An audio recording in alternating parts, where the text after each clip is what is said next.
Asymptotic notation.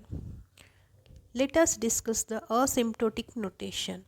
The efficiency can be measured by computing the time complexity of each algorithm.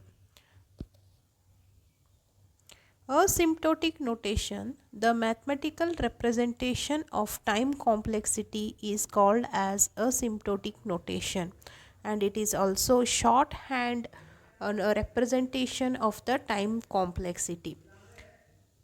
Here there are three symbols are used. One is a big O notation, second one is a big omega notation, and third one is a big theta notation. First one, big O notation. It is a method representing upper bound of the algorithm's running time. ಈ big O notation ಎದಕ್ಕೆ use ಮಾಡ್ತೀವಿ ಅಂತಂದರೆ highest time ಯಾವುದು maximum time ತೊಗೊಳುತ್ತೆ ಅಲ್ಗರ್ದಮ್ execute ಮಾಡೋದಕ್ಕೆ ಆ time ಕಾಂಪ್ಲೆಕ್ಸಿಟಿನ ನಾವು big O notation ಅಂತ ಹೇಳ್ತೀವಿ. ಇದರಲ್ಲಿ ಬಿಗ್ ಓ ಕ್ಯಾಪಿಟಲ್ ಓ ಸಿಂಬಲ್ಸ್ನ ಯೂಸ್ ಮಾಡ್ತೀವಿ. ಡೆಫಿನಿಷನ್ ಹೆಂಗಿರುತ್ತಂದ್ರೆ let f of n and g of n are two non negative number functions ಇರ್ತವೆ and n0 and c are the two constants. n0 or n0 is some input. ನಾವು ಏನು input ಕೊಡ್ತೀವಲ್ಲ ಅದು n0 ಅಂತ indicate ಮಾಡ್ತೀವಿ. And this n0 is n is greater than n0. n0 ಏನಿರುತ್ತೋ nಗಿಂತ small ಇರಬೇಕು. And c is greater than 0. Therefore, the definition is f of n is less than or equal to c into g of n. f of n function ಯಾವಾಗಲೂ ಏನಾಗಿರಬೇಕು less than or equal to some constant multiply with the g of n function. And this is ಮತ್ತು ಇದನ್ನು ಈ ಥರನೂ ಬರಿಬೋದು. f of n belongs to big O of g of n. ಇದನ್ನು ನಾವು ಗ್ರಾಫ್ನಲ್ಲಿ represent ಮಾಡ್ತೀವಿ ಅಂತಂದರೆ ಈ ಥರ ಯೂಸ್ ಮಾಡ್ತೀವಿ. ಎಕ್ಸ್ ಆ್ಯಕ್ಸಿಸ್ನಲ್ಲಿ ನಾವು ಎನ್ ವ್ಯಾಲ್ಯೂಸ್ ತುಂಬ್ತೀವಿ, ವೈ ಆ್ಯಕ್ಸಿಸ್ನಲ್ಲಿ ಟೈಮ್ ಇರುತ್ತೆ and n0 is some input. Always ನೋಡ್ರಿ ಗ್ರಾಫ್ನಲ್ಲಿ f of n is less than g of N function greater ಇರುತ್ತೆ. ಸೊ ಅದಕ್ಕೆ ನಾವು ಅಪ್ಪರ್ ಬಾಂಡ್ ಅಂತ ಹೇಳ್ತೀವಿ. ಇಲ್ಲಿ ಮ್ಯಾಕ್ಸಿಮಮ್ ಟೈಮ್ ಎಕ್ಸಿಕ್ಯೂಷನ್ ಆಗ್ತಿರೋ ಅಲ್ಗರ್ದಮ್ಗೆ ನಾವು ಅಪ್ಪರ್ ಬಾಂಡ್ನಲ್ಲಿ ಇಂಡಿಕೇಟ್ ಮಾಡ್ತೀವಿ using the big O notation. For example, F of N function is equal to 2n plus 2 and g of n function is equal to n square. If ನಾವು n is equal to 3 ಅಂತ ತಗೊಂಡಾಗ value F of N ಏನಾಗುತ್ತೆ 8 ಆಗುತ್ತೆ and g of n is equal to what 9. So F of n is less than G of N. F of N 8 ಇದೆ, G of N 9 ಇದೆ. So ಇದಕ್ಕೆ ನಾವೇನು ಹೇಳ್ತೀವಿ upper bound or big O notation ಅಂತ ಹೇಳ್ತೀವಿ. ಈ ಥರ this is the example. ಒಂದು ಸ್ಮಾಲ್ ಹಿಂಟ್ ಯಾವ ಥರ ನಾವು ಅಪ್ಪರ್ ಬಾಂಡಿಗೆ ನಾವು ನಂಬರ್ನ ತೊಗೋಬೋದು, ಇದು ತೊಗೋಬೋದು ಅಂತಂದರೆ ಲಾಸ್ಟ್ ವಿಡಿಯೋದಲ್ಲಿ ನಾನು ಒಂದು ಕಂಪ್ಯಾರಿಸನ್ ಆಫ್ ಟೈಮ್ ಕಾಂಪ್ಲೆಕ್ಸಿಟಿದಲ್ಲಿ ತೋರಿಸಿದ್ದೆ. 1 is less than log n class and less than n and less than n square class, less than cubic class and less than exponential class. Upper bound or big O ನೋಟೇಷನ್ನು ಯಾವಾಗಲೂ ಈ ನಂಬರ್ನಲ್ಲಿ ನೀವು ತೊಗೋಬೇಕು. ಎನ್ನಿಂದ n square n cube two n ತೊಗೋಬೋದು, ಈ ಕಡೆ ತೊಗೋಬಾರ್ದು. ಯಾಕಂತಂದರೆ ಅದು ಲೋವರ್ ಬಾಂಡ್ ಆಗುತ್ತೆ, ಸ್ಮಾಲ್ ನಂಬರ್ ಆಗುತ್ತೆ, ತೊಗೊಂಡ್ರೂ ಯೂಸ್ ಆಗೋಲ್ಲ, ಎರರ್ಸ್ ಬರುತ್ತೆ. ಸೊ ಅದಕ್ಕೆ ನಾವು ಅಪ್ಪರ್ ಬಾಂಡ್ ನಂಬರ್ಸ್ ಯಾವಾಗಲೂ ಈ ಮಾರ್ಕ್ ಮಾಡಿದ್ದೀನಲ್ಲ ರೆಡ್ನಲ್ಲಿ ಅದರಲ್ಲಿ ತೊಗೊಂಡ್ರೆ ಅದು ಅಪ್ಪರ್ ಬಾಂಡ್ ನಂಬರ್ಸ್ ಆಗಿರುತ್ತೆ. Second asymptotic notation is big omega notation and it is representing in a ohms symbol and this represents the lower bound of algorithm running time.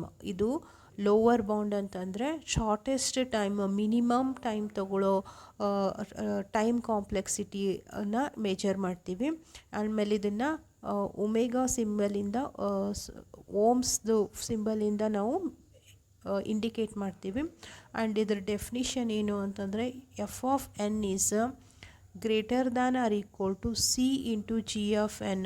Already ನಾನು ಹೇಳಿದ್ದೀನಿ f of n and g of n are two non negative functions and c is the constant. And condition ಏನಿರಬೇಕು, f of n greater than or equal to g of n ಅಂತ ಇರಬೇಕು.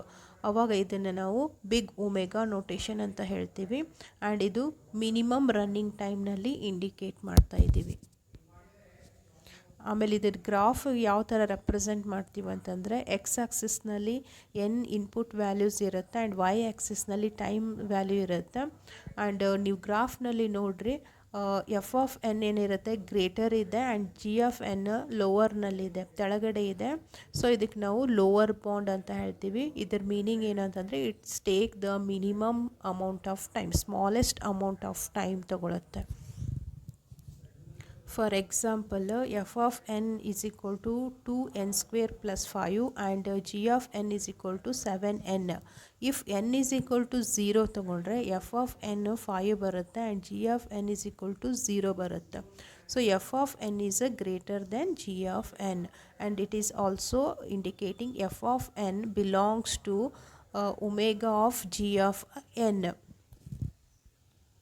ಒಂದು small hint ಏನಂತಂದರೆ ಈ lower bond ವ್ಯಾಲ್ಯೂಸ್ನ ಯಾವ type ತೊಗೋಬೇಕು ಅಂತಂದರೆ ನೀವು ಒಂದು ಕಾನ್ಸ್ಟೆಂಟರ ತೊಗೋಬೋದು, ಲಾಗ್ ಎನ್ನರ ತೊಗೋಬೋದು, ಎನ್ನರ ತೊಗೋಬೋದು. ಇದು lower bond value.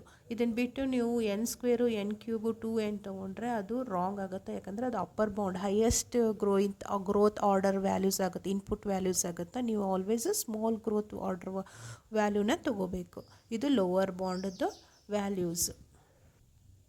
Third asymptotic notation is theta notation.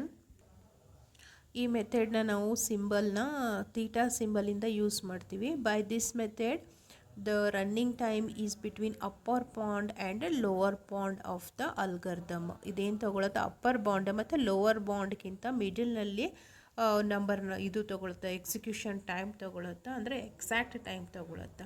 So condition definition ಏನು ಅಂದರೆ C1 into g of n is less than or equal to f of N function less than or equal to C2 into g of n function.